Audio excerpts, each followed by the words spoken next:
Youth Maharashtra, महाराष्ट्राचा बुलंद आवाज।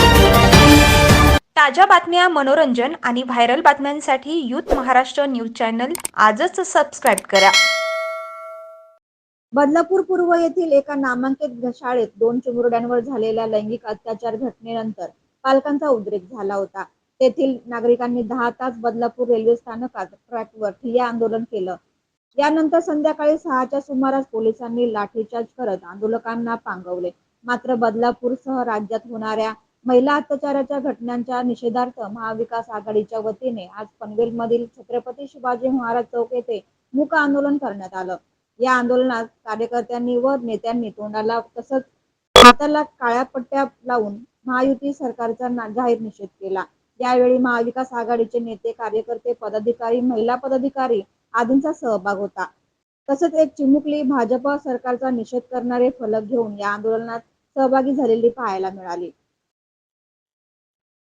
13 ऑगस्टला बदलापूरला 2 चिमुरड्यांसोबत जो अतिशय घृणास्पद असा प्रकार घडला, त्यानंतर बदलापूर सहित संपूर्ण महाराष्ट्रामध्ये जो लोकप्रक्षोभाचा आगडोंब उसळला, त्या अनुषंगानं महाविकास आघाडीच्या वरिष्ठ नेत्यांनी आजच्या महाराष्ट्र बंदचा निर्णय घेतलेला होता।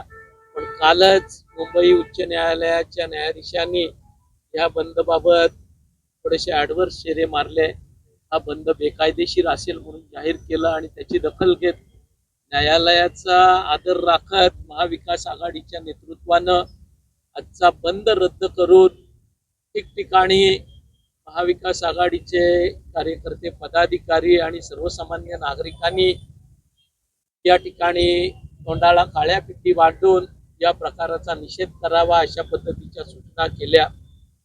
त्या अनुषंगानं आज या ठिकाणी पनवेल पुरण महाविकास आघाडीच्या वतीनं आम्ही मंडळी निषेध करण्यासाठी बसलेलो आहोत। तो प्रकार घडला तो अतिशय घृणास्पद, अतिशय निंदजनक आणि खरं तर त्या प्रकाराची दखल सरकारनं आणि त्या संस्थेनं तातडीनं घेऊन या चिमुरड्यांना न्याय देण्याचा प्रयत्न करायला पाहिजे होता। पण न्याय राहिला बाजूला। त्या ठिकाणी या आंदोलनामध्ये जे सजग तरुण बदलापुराचे उतरलेले होते त्यांना अक्षरशः पोलीस गुन्हेगारासारखे नेताना आपण परवा दिवशी बघितलं। त्याचबरोबर या ठिकाणी त्याही बऱ्या वाईट गोष्टीवर जनतेच्या प्रतिक्रिया या येत असतातच आणि त्या येणं अपेक्षितच आहे। अभिव्यक्ती स्वातंत्र्य हे संविधानानं, घटनेनं भारतीय नागरिकाला दिलेलं आहे। पण या प्रकरणामध्ये राज्य शासनाची, पोलीस प्रशासन असेल किंवा एकंदरच साऱ्या सरकारची नाचक्की झालेली आहे आणि त्यामुळे याचा कुठे फारसा गवगवा होऊ नये, लोकांपर्यंत हा विषय कमीत कमी जावा हा प्रयत्न सरकार या पद्धतीनं करतोय। नियमितपणानं सरकारच्या बाजूनं हायकोर्टामध्ये त्या ठिकाणी पिटिशनर म्हणून काम करणाऱ्या व्यक्तीनं या ठिकाणीही पुन्हा तेच काम केलेलं आहे आणि न्यायालयानं जो निर्णय दिला त्याचा आदर राखत आम्ही मंडळी बंद रद्द केलेला आहे। पण ज्या भावना सर्वसामान्य जनतेच्या आहेत ते या लोकांसमोर आल्या पाहिजेत या उद्देशानं आम्ही या ठिकाणी बसलोय। जी पीडा या चिमुरड्यांच्या आणि त्या परिवाराच्या वाट्याला आली ती कुणाच्याही वाट्याला येऊ नये असं जर शासनाचं मत असेल तर शासनानं अशा पद्धतीचा रडीचा डाव न खेळता चोख आणि ठोक कारवाई केली पाहिजे आणि या नराधमाला अशी होईल या दृष्टिकोनातून खटला दाखल केला पाहिजे, फुलप्रूफ खटला दाखल केला पाहिजे। हा खटला फास्ट ट्रॅकवर चालवला पाहिजे आणि फाशीची सजा मिळवून तिची अंमलबजावणी ही लवकरात लवकर केली पाहिजे। आपण बघतोय की या घटनेनंतर अकोला असेल, नाशिक असेल, पुणे असेल, मुंबई असेल अशा अनेक ठिकाणी प्रकरणं उघड होत आहेत। म्हणजे मुलींना आई वडिलांनी शाळेत पाठवायचं की नाही असा संभ्रम एका वेळेत निर्माण होईल अशी परिस्थिती निर्माण झालेली आहे। या साऱ्या परिस्थितीचा सरकारनं दखल घेऊन बंदोबस्त केला पाहिजे. त्याऐवजी जनतेच्या भावना लोकांसमोर येणार नाही याचा बंदोबस्त करण्यात मुख्यमंत्री, गृहमंत्री आणि सरकार लागलेला आहे. या ठिकाणी अतिशय दुर्दैवाची बाब ही आहे, ज्या बदलापूर पोलीस स्टेशन ठाण्याच्या हद्दीत हा प्रकार घडला त्या पोलीस ठाण्याच्या वरिष्ठ पोलीस निरीक्षक म्हणून एक महिला अधिकारी कार्यरत आहेत, पण दुर्दैवानं त्यांनीही या ठिकाणी या चिमुरड्यांना न्याय देण्याच्या दिशेनं प्रयत्न केले नाहीत. उलटा नालायक सत्ताधाऱ्यांचे आदेश पाळत या ठिकाणी हा प्रकार तडपण्याच्या दृष्टीनं गुन्हा दाखल करायला 12 तास पालकांना बसवण्यापर्यंत या महिला अधिकाऱ्याची मजल गेली. ही गोष्ट निश्चितपणानं निंदनीय आहे.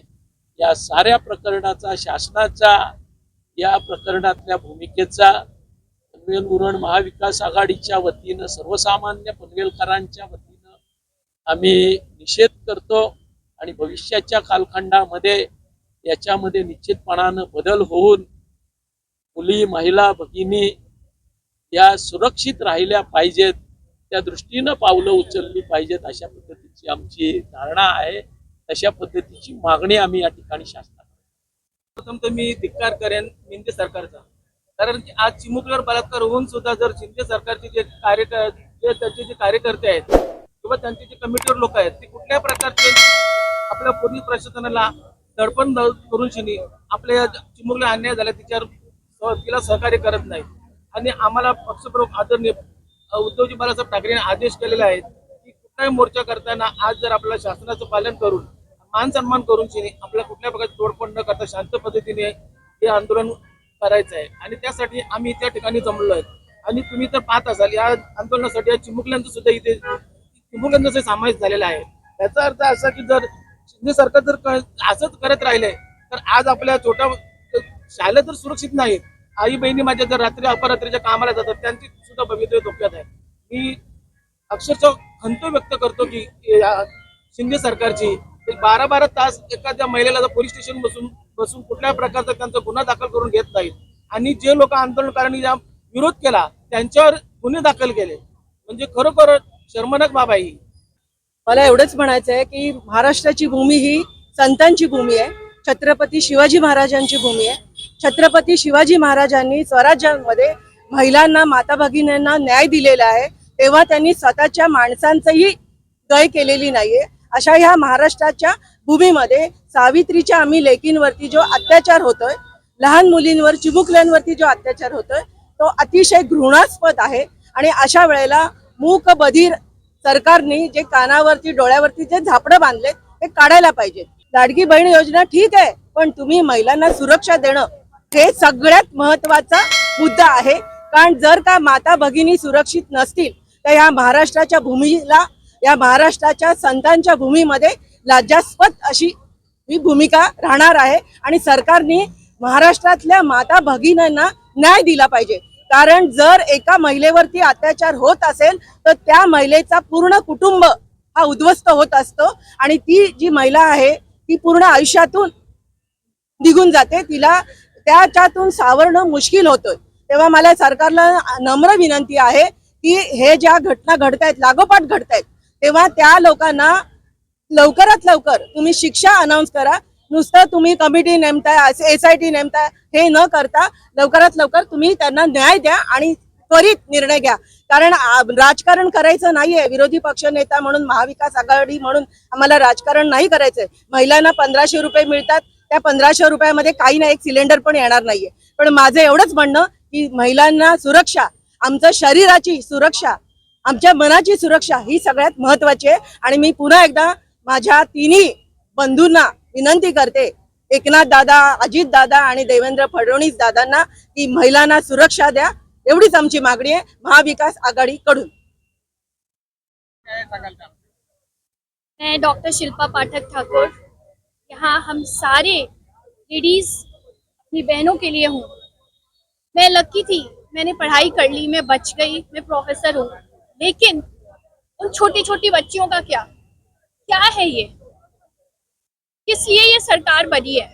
अगर हम अपनी बहनों को, अपनी बेटियों को बचा नहीं सकते कुछ लकी लोग मेरे जैसे खड़े हैं, बाकियों का क्या? मैं कुछ कह नहीं पा रही हूँ. कल प्लीज जागिए. वाटतं पहिली गोष्ट म्हणजे आता कुठला कायदा आला, लॉकडाऊन झालं एका दिवसात, नोटबंदी एका रात्री, सरकार बदललं एका रात्री. तेव्हा कायद्याची तरतूद होती नव्हती आणि जेव्हा महाविकास आघाडी कुठल्या तरी न्याय बदलण्यासाठी जर वाचा पडत असेल तेव्हा कुठून आला कायदा? ती जी लेख होती ती आमची 2-2 दिवस FIR नोंदवण्यासाठी बसलेली आहे. तेव्हा न्याय कुठे गेला? तेव्हा कायद्याची तरतूद कुठे गेली?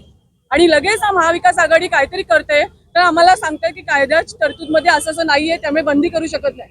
म्हणजे यांचं कुठेतरी त्यांना असं वाटतंय की देह दिसते तुम्हाला, तुमच्या जनसंवाद जो दिसतोय ना, ती जनता तुमच्या सोबत आहे, पण आत्म्यानी जनता अजिबात तुमच्या सोबत नाही. तुमच्या लवकरच लक्षात येईल. तुम्ही नुसतं मतं मागण्यासाठी तुम्ही हे करायचे जे खोटं नाटक करताय. मला असं वाटतं मुख्यमंत्र्यांनी मला एवढं म्हणजे तुम्ही जे शपथा खाता त्याच्या शपथा खाताना तुम्ही असं काहीतरी ठरवलं असतं, याच्यामध्ये लिहिलं असतं की तुम्ही पहिले न्याय देणार लोकांना, जनतेला, आणि मग पुढचं काहीतरी पाऊल उचलणार. मला असं वाटतं मुख्यमंत्र्यांनी सगळ्यांना घेऊन पहिलं न्याय द्यायला पाहिजे होतं, त्या नराधमाला शिक्षा दिली पाहिजे होती.